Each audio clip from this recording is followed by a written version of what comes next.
Hello and welcome to Epiphytic Cacti. Today let's look at the Epi hybrid Frida Kahlo. I assume that this was named for the artist, the Spanish artist Frida Kahlo. This hybrid it's a little bit older. It's not really old though, and it is one that happens to be more of a common kind of hybrid. It's in a lot of people's collection. However, it's also really unique. It is an extremely sort of vibrant color as well. It is very much on the outer petals. The bud was really kind of crazy because it was a very, very, very rich sort of dark wine kind of red.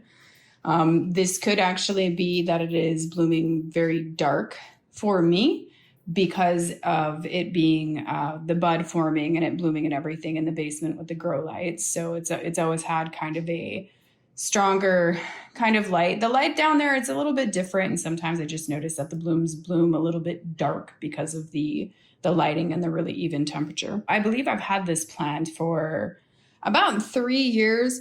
It's not a terrible grower. It's not a great grower. It's just kind of somewhere in between there, for me anyway. Here we can see these back petals, what I'm talking about. You can see just how incredibly red these back petals, how they're very, very prominent sort of red mid-stripe. And then on the outer edges, it is a very, very dark fuchsia, which makes it look very strongly like the color of a wine.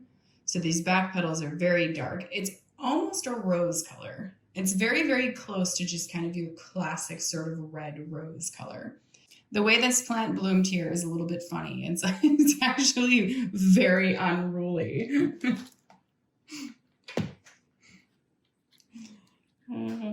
It's not all that conducive to filming a video here for sometimes they just really don't cooperate. But you can see just how absolutely beautiful these inner petals sort of are.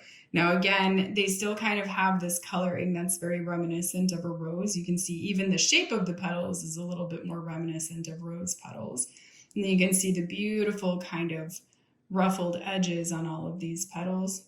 Really, really gorgeous. And then you can see that as you start going toward the inside though, the red mid-striping becomes less, and then the outer edge, that fuchsia, becomes more and more prominent.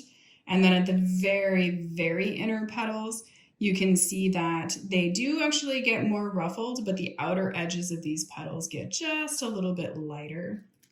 And I have seen that be very light, and I've seen it not be all that light. But you can see, let me see if we can't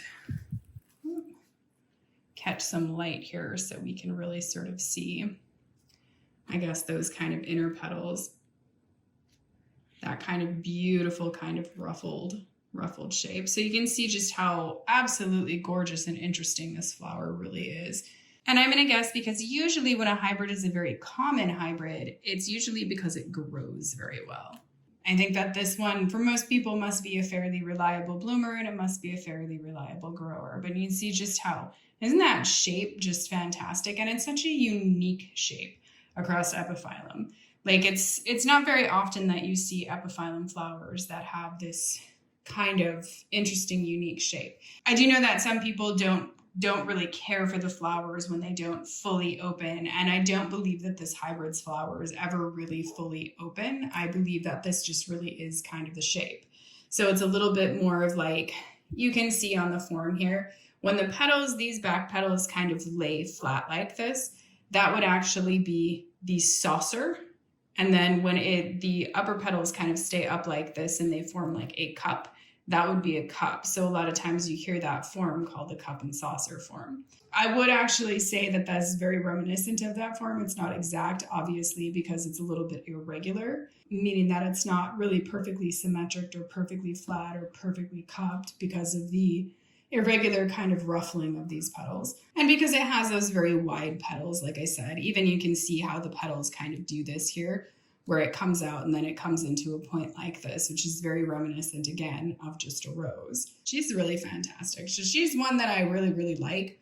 I was always kind of excited for her to bloom for the first time because I was always trying to figure out whether or not I would like her when I saw her bloom, but the verdict is in. I do really like her. I really like the coloration of her. I really like the uniqueness of her, and I really like the gorgeous sort of like ruffled, interesting petals. I hope that you've enjoyed the Epiphyllum hybrid Frida Kahlo as much as I have. Thank you for watching, and happy cacti growing.